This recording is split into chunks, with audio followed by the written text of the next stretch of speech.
Welcome to Grounded Wellness, your go-to podcast for simplified and trusted information on how to live a more non-toxic and holistic life. We're your hosts. I'm Bethany McDaniel, founder of Primally Pure, biohacking enthusiast and mom of 3.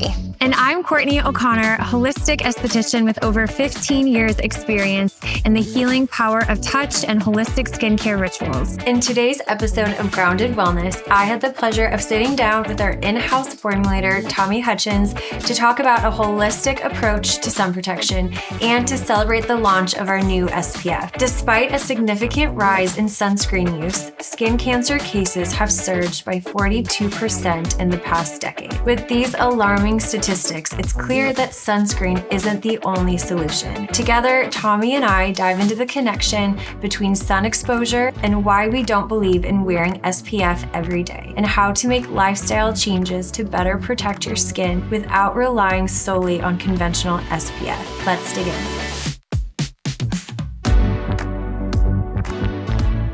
Tommi, thank you so much for joining us on another episode of Grounded Wellness. So excited to be back. So glad you're here to talk all things SPF. So first question, do you wear SPF every day? I don't. I'll use it if I'm going out in the summer.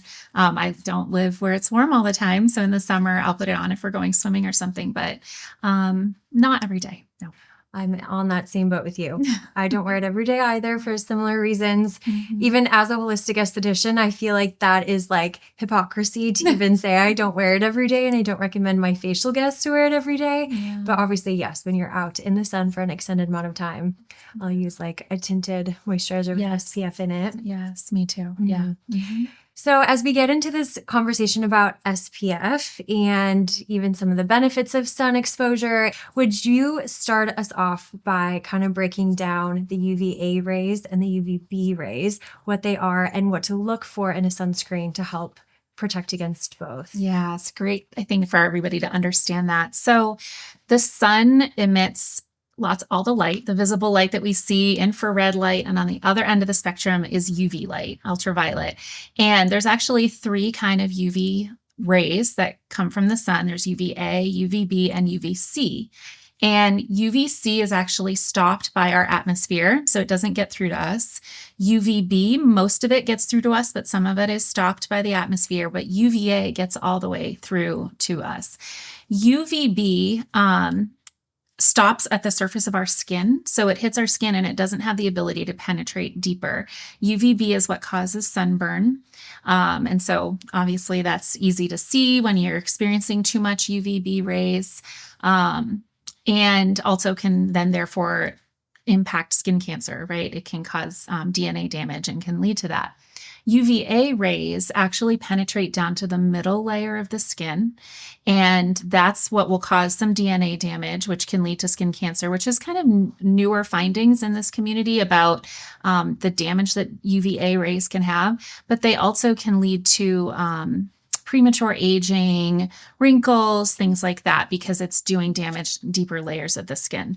So when you go to look for a sunscreen product, really what you want to look for is something that's broad spectrum, and it should say it right on the label. And to be able to be claimed broad spectrum, a product has to have gone through testing that shows that it's effective at blocking all of the UV rays from UVA to UVB in the full spectrum that they cover. And so that way you're able to know that even if it's blocking from a sunburn, you know it's also protecting from deeper damage from the UVA rays.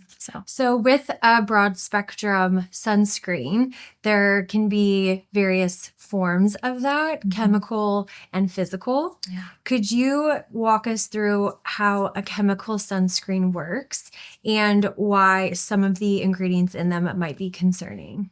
Yeah, so chemical sunscreens work by essentially, you place it on the surface of your skin, and it will stay there as a film, but also is absorbed into the skin.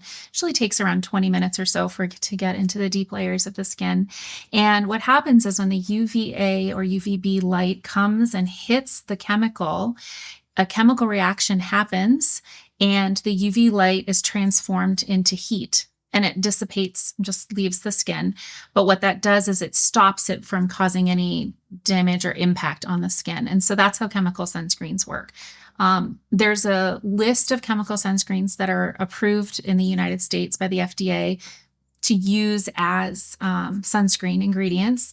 And some of those aren't allowed in other countries because of safety concerns. And even our FDA in the last few years has started to recognize this fact that some of these sunscreens are going to be concerning to use. And so one, for example, is oxybenzone.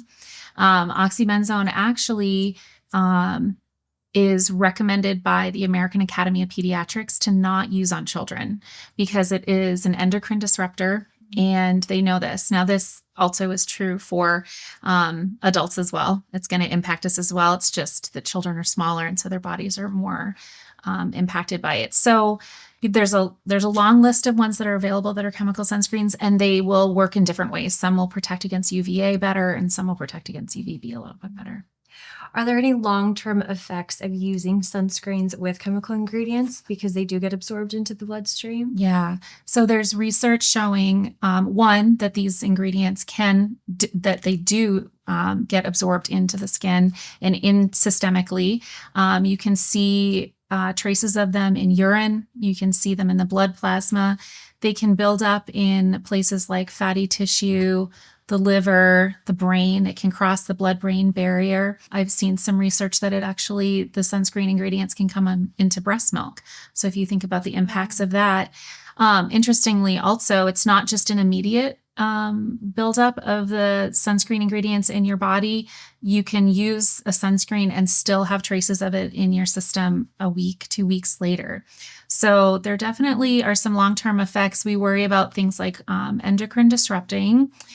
Thyroid cancer. In rats, there was a study they did and found an increased risk of thyroid cancer, so they can be carcinogenic.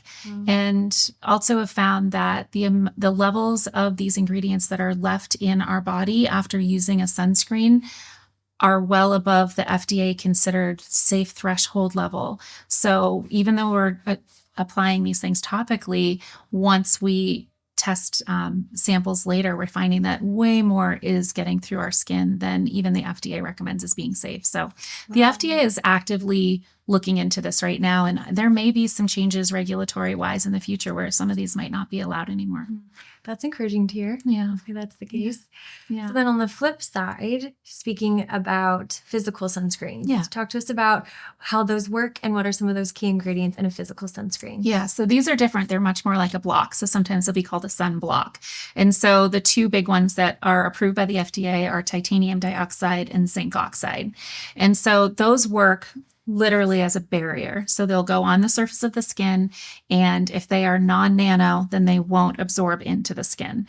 And what happens is the UV light, both UVA and UVB, will hit the physical block of this sunscreen, and it just gets reflected away and it can't get through. So it's like a shield, a physical shield on the surface of the skin. Yeah. And what's interesting, I feel like as we look back, especially as at Primally Pure, we often refer back to our ancestral roots and ancestral wisdom, and SPF was not a part of their day-to-day, and they spent so much time in the sun. And so we like to consider how SPF really wasn't intended to be our only defense from the sun. There are various holistic ways to help protect our skin from extended sun exposure or sun damage.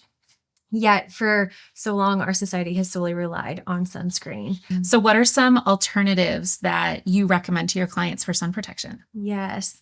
I remember back in esthetician school over 15 years ago, that was like the only way that we finished our facials. That was the number one product we sold for retail, making sure every body that left the building had SPF on. Wow. And so over the years, as I learned more about SPF and learned more about skin health and taking more holistic approaches to just overall wellness, I have removed SPF from my treatment room. And I think part of it is that our facials that we focus on aren't incorporating any really aggressive exfoliation treatments or chemical peels that leave the skin in a susceptible state to sun damage. where then definitely you would want to make sure you are applying a safe sunscreen to protect your skin in such a delicate state, but with the emphasis on microbiome support and barrier repair and facial massage. I don't feel like the need to finish off a facial with SPF. Something that I emphasize with my facial guests as natural sun protection truly is repairing their skin barrier and rebalancing their skin microbiome. So similarly with the aggressive exfoliation treatments or chemical peels, when our skin is in a compromised state, it's more susceptible to damage, to sun exposure, oxidative stress, all of that. So really focusing on those healing components of skincare, like cleansing oils, not using stripping detergents and sulfates on the skin, really focusing on that water and oil content for a balanced moisture barrier, and just really creating more resilient skin and optimizing skin function is first and foremost. And then, of course, SPF topically doesn't have to be our only resort. We can wear a cute wide-brimmed hat or long sleeves and more layers. And obviously, if you are going to be spending a day at the beach or you're going on vacation to Hawaii, you want to wear a sunscreen and you want to protect your skin, but we want to look for those clean, like you mentioned, the non-nano zinc oxide, which more on that later. And then there's some cool ways to actually eat your sunscreen, like really focusing on antioxidant rich foods. So astaxanthin, as you know, is an ingredient we love in our skincare, but it's also a supplement you can take. A lot of surfers will take astaxanthin. It's one of nature's most potent antioxidants. So it just helps support your internal resilience to sun damage. And then for sure, focusing on more like flavonoids and antioxidants in berries and pomegranates, polyphenols in green tea, curcumin and turmeric. Just adding these little things throughout your day and adding them into your diet can be really beneficial over time. And then avoiding seed oils in your diet. They're very inflammatory in the body, and that inflammatory reaction can make your skin as well more susceptible to burning and to sun damage. And then one of my favorite ways to help support your skin holistically and to receive the medicinal benefits of the sun is to actually watch sunrises and sunsets. So you're getting that sunlight on your eyes, on your skin when the rays are less intense, and you're also building up your resilience to receiving the sun and its benefits. So watching the sunset, the sunrise, and also just building that up gradually. So maybe being out in the sun for 10 to 15 minutes the first day, and then over time, you can build your resiliency and exposure to the sun in that way. So we believe in the healing power of the sun. And I think it's so important as well to receive the sun exposure because as Americans, especially, we spend probably about 90% of our time indoors. So I feel like our few moments of sun exposure, maybe it's from the office to the car, your home to the car, like just getting that sun is super beneficial. And we don't want to completely block or hinder the sun's holistic benefits. So what are some of the benefits of sun exposure that our bodies actually need, even with concerns about skin damage? Yes, I feel like on the most basic level, our bodies were designed to live under the sun. And as I mentioned a little bit before, as we look back on our ancestors and how they lived and wisdom that we get to glean from still today, they spent so much time in the sun daily, and we know now there's science to back it up that it helps to support our circadian rhythm. It actually helps to regulate our hormones.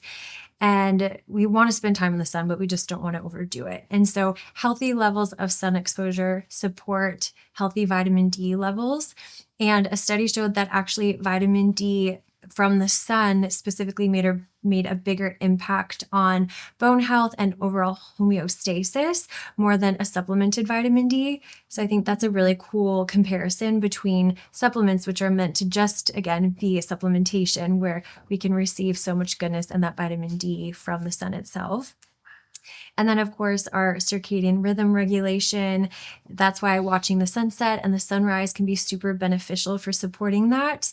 And it's also been shown to actually reduce cancer cell growth and to boost immune responses within the body against infection and inflammation.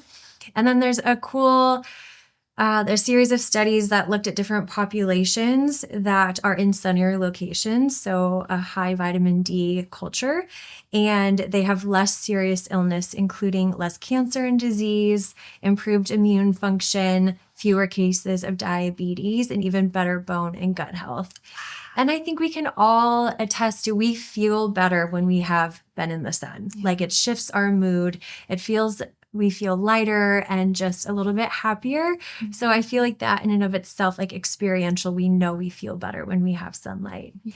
So Tommi, you are also a fertility expert, and I would love to hear from your perspective if you believe there are any benefits from the sun in regulating hormones, especially with that circadian rhythm and all the various benefits of sun. Yeah, I mean, I think like you said, this the way that our bodies are designed, I think the sun is just plays such an important role. So there is a benefit that the sun can have on our hormone levels. It actually can help decrease estrogen and also plays a role in cortisol. So I know if you get early morning sun, that helps boost your cortisol level, which is that stress hormone, but it can be a good stress. It kind of gets you going in the morning. And cortisol directly impacts the estrogen in our body. And so it can definitely play a role. And I think it's a good idea to recognize that anytime we can bring the sunlight and just that natural rhythm that it provides into our life, it allows there to be balance. And our hormones are all about balance for them to work correctly in our bodies. So, yeah. So one of the notes that I mentioned earlier on holistic sun protection was avoiding seed oils. I would also love to hear from your perspective on seed oils and looking more in depth at that. How do consuming seed oils impact skin health? Yeah. So consuming them, like we discussed, increases inflammation in the body, right? And so when that happens, you're going to be more prone to all sorts of things systemically, right? There's insulin resistance, thyroid dysfunction, and hormone imbalance as well. Inflammation can impact, in terms of female hormones, the estrogen and progesterone balance, which is really this delicate balance for health. Mm-hmm. And so inflammation plays a role in that. So even so much though, that when I'm working with clients that are struggling with PCOS, that can sometimes be greatly helped by trying to adopt an anti-inflammatory lifestyle. And so reducing the consumption of seed oils is going to be a part of that. Those industrial seed oils that we talk about, right? Soy, canola, vegetable oil, things like that. Yeah. And with seed oils topically, seed oils can often be a base in sunscreen products. So can you speak more to that too, and how would applying seed oils topically and especially in an SPF product affect skin? Yeah. As a cosmetic chemist, I think about it a little bit differently because there are amazing seed oils out there: raspberry seed oil, blueberry seed oil, hemp seed oil, because the oil in these plants are found in the seeds. And those are fine and wonderful ingredients that I love to use and we should use on our skin. They provide excellent sources of omega-3, 6, 9, linoleic, linolenic acids, all these things that are really beneficial to our skin health, barrier repair, and moisturization, all sorts of things. When we talk about the seed oils that we're talking about that are inflammatory, those are more those industrialized oils, GMO, corn oil, soy oil. And the difference between them is often how they're processed, how they're sourced, removed from the plant material, and then how they're treated. And so what happens is they will often become oxidized prematurely, which basically means they're aging. And that creates free radicals. And that, if you apply topically to your skin, you are just promoting premature aging, because those free radicals will end up damaging the surface of your skin and age it. So when I'm formulating a product, and especially when you're looking at a sunscreen, you want to use really good ingredients that aren't going to have these free radical producing inflammatory seed oils in them, and instead choose alternative ingredients that are really, really, really healthy for your skin. As a holistic esthetician, which I know often we hear that sun is the #1 cause of aging. And that's why I think one of the reasons probably SPF sales have skyrocketed, because we are wanting to protect our skin from aging.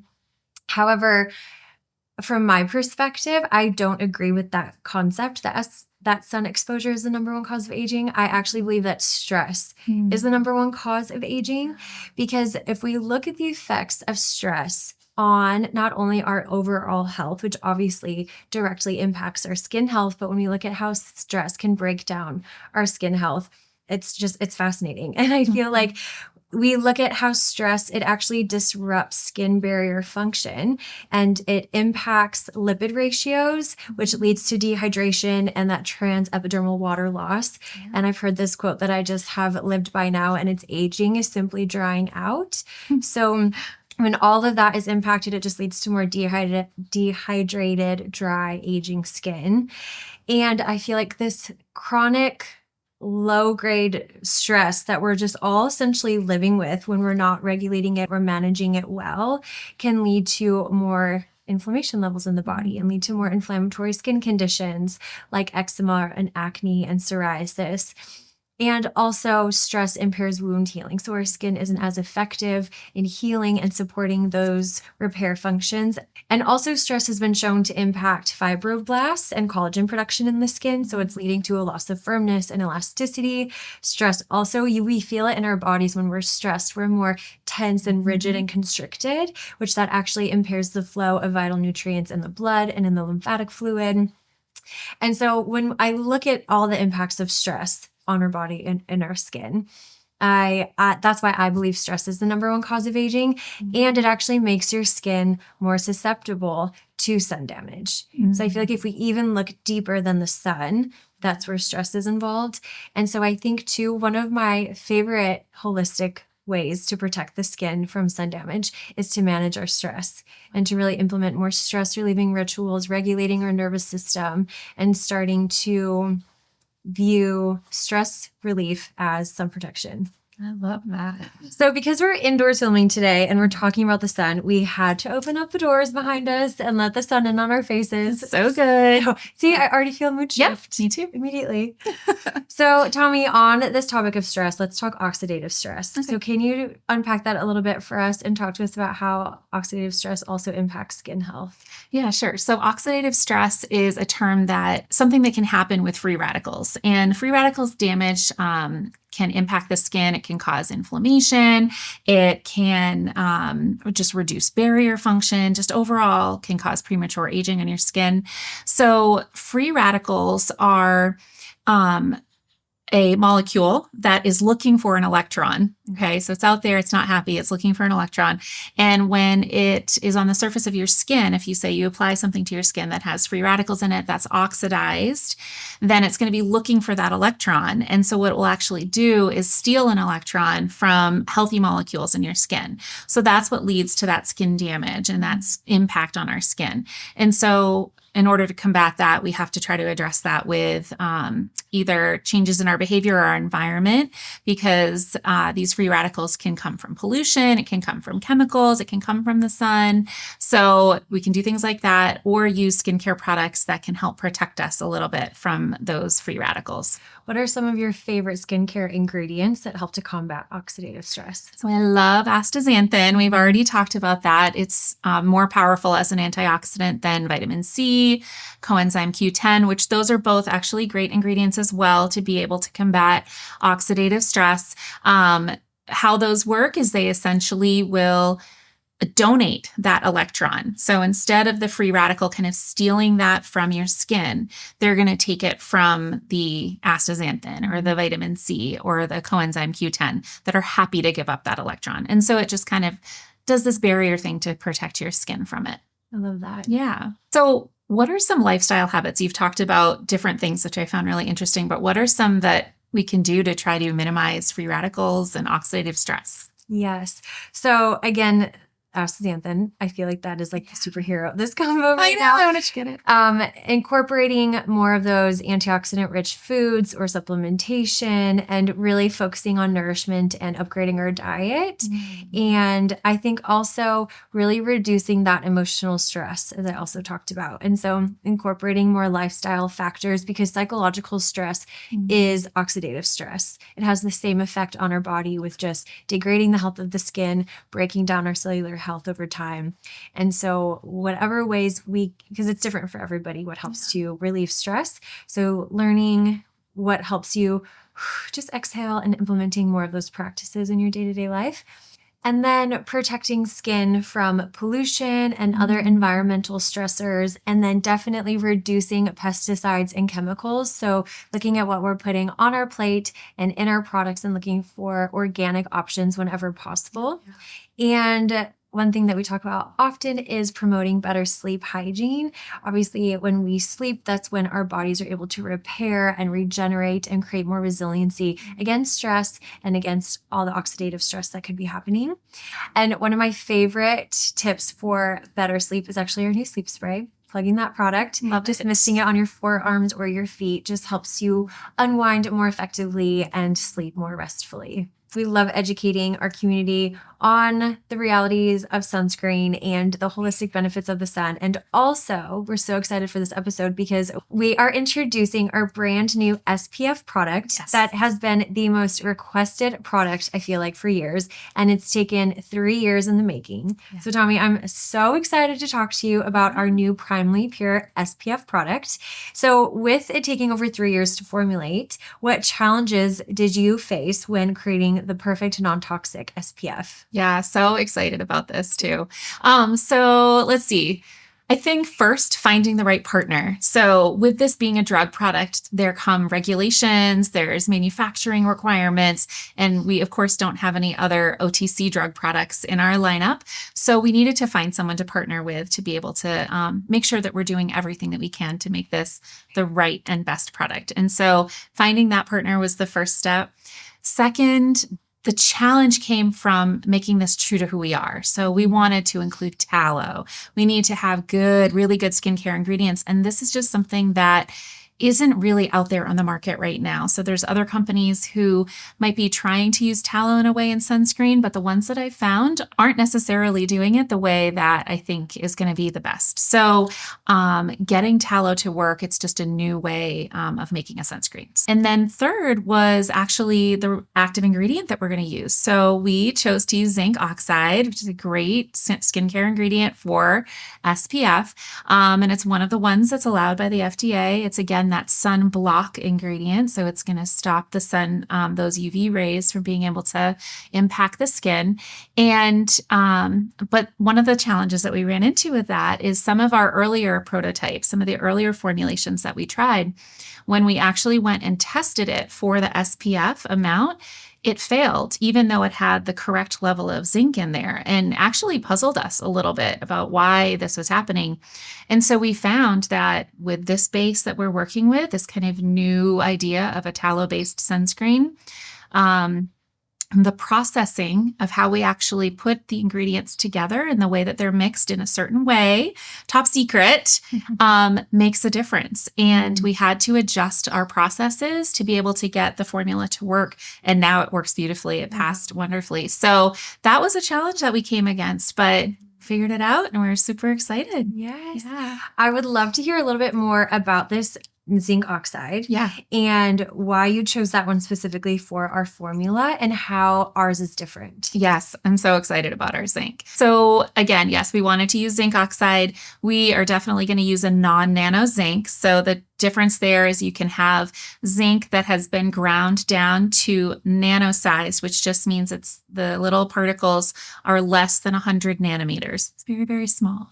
And those can actually be absorbed through the skin. And there is some evidence of it being able to be absorbed and kind of move systemically through your body. So we, of course, are choosing a non-nano zinc.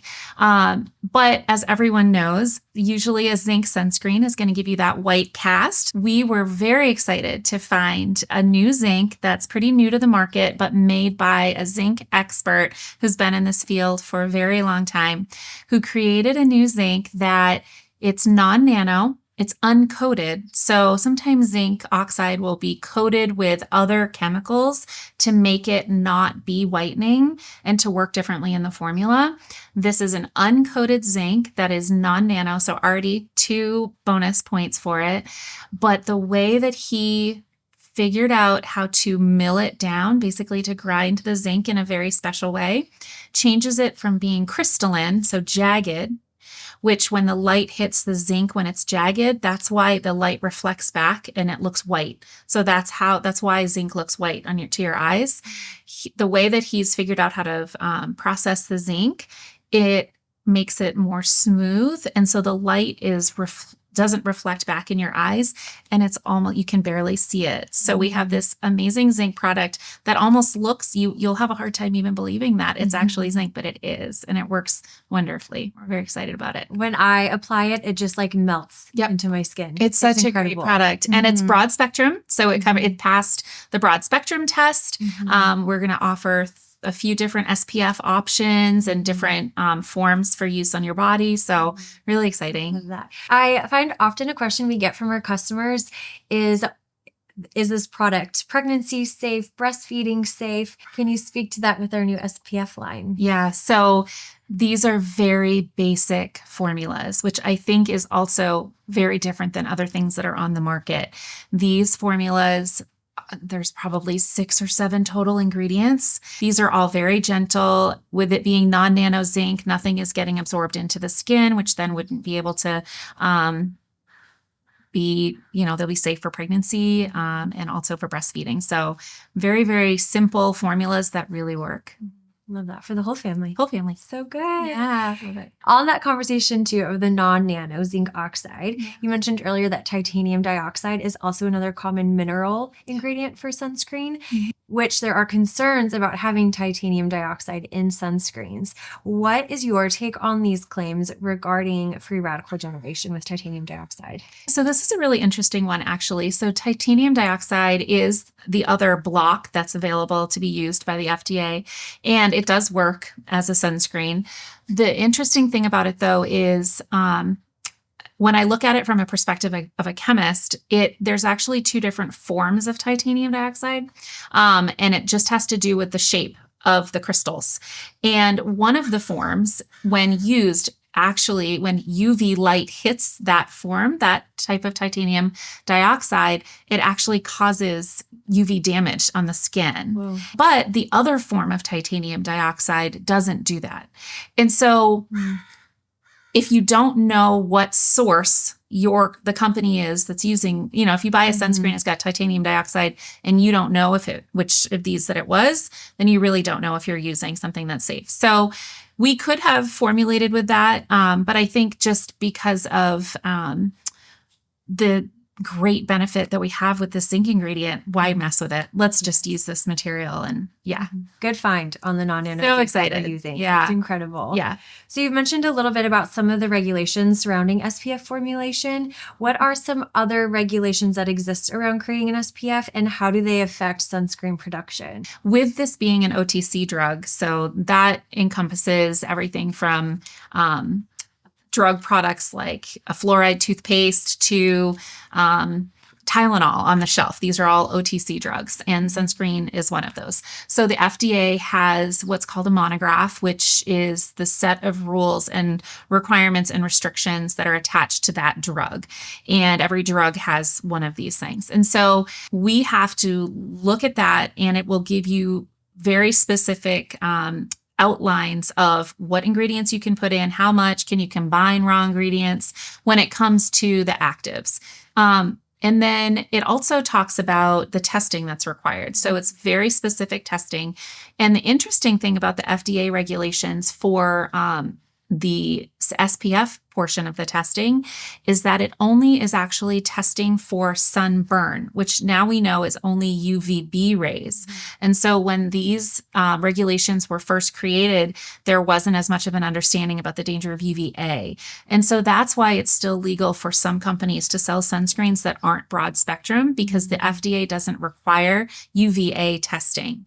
So to be able to do it legally, you don't have to do the broad spectrum, but to be able to get that claim, you have to do an additional test, which will test for both UVA and UVB. And then just general other requirements that are in place for any drug product or cosmetic product like this is stability testing, just The facility has to be FDA registered. There's a lot that goes into it. And on the back of our label has the drug facts label, which is a first for us here at Primally Pure, but it'll have, so it'll look a little bit different, but we have to have it. That's a legal requirement. Yeah, there's a lot that goes into it, but it's totally worth it. So worth it. This launch was no small feat, and so grateful for your expertise and input in bringing this final product to life. And so even going back to like our first question, do we wear SPF every day? No, but when we do, it's going to be this one. Absolutely. Yes. When this episode is released, summer will be in full swing.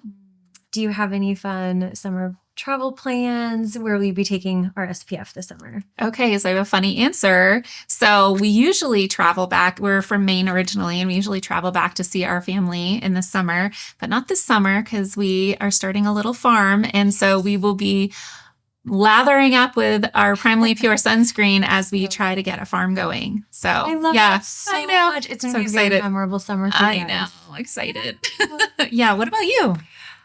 Similarly, I'm from Michigan originally, and we have always gone back for the 4th of July. We love the Midwest summers, but when this is released, my husband is from Texas. So we'll be spending the 4th with his family in Texas. So very hot, very humid. So I'll definitely be bringing my SPF, lipstick, cream, all the things. Bring some to share. Yes.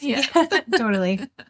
Well, Tommi, thank you so much for coming back on the podcast. It's always such a joy to chat with you, and cannot wait for our community to have this SPF. Yeah. Great. Thanks for having me. Love it.